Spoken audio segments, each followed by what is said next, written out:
Run, rabbit, run. Dig that hole, forget the sun. And when at last the work is done, don't sit down. It's time to dig another one. Ah, Pink Floyd, Dark Side of the Moon. What an incredible song. So mysterious, so intriguing, so full of helium-3.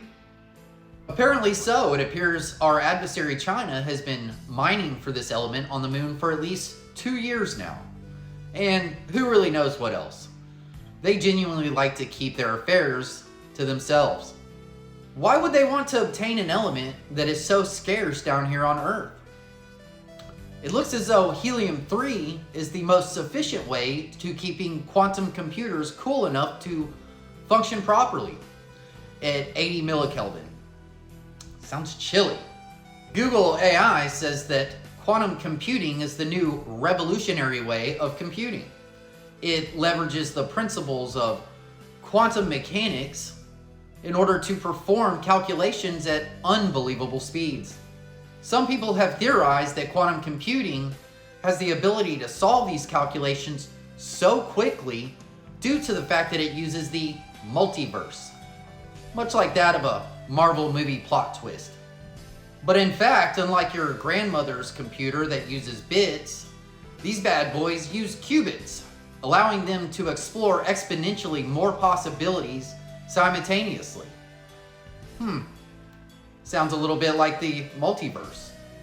And just a tad over 3 months ago, Microsoft unveiled their Majorana 1, its very first quantum chip, on February 19th of this year, while also launching its Quantum Ready program just a month before that.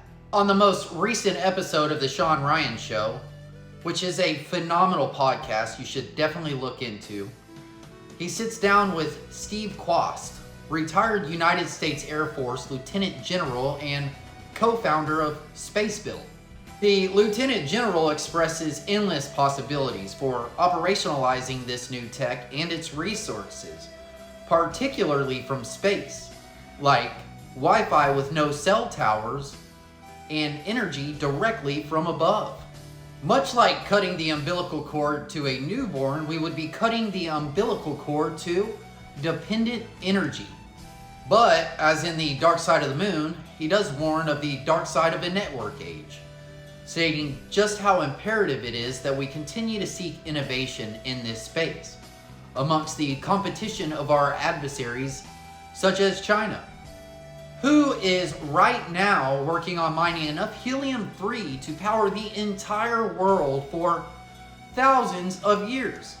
So it's looking like a Space Force program might be more of a necessity than we can even imagine.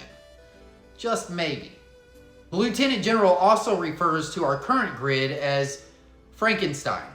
Great. Pieced together by some components that are actually built in China. I mean, you can't make up the irony here. And the lack of pursuit to invest in such infrastructure and logistics in space seems to really boil down to an overclassified and compartmentalized government infested with lobbyist corruption. Go figure. Quast says the remedy for all of this begins with transparency and truth, which seems to be a reoccurring theme in this country. But I believe it will only begin from the bottom. This includes you and I and the rest of the entire World Wide Webs.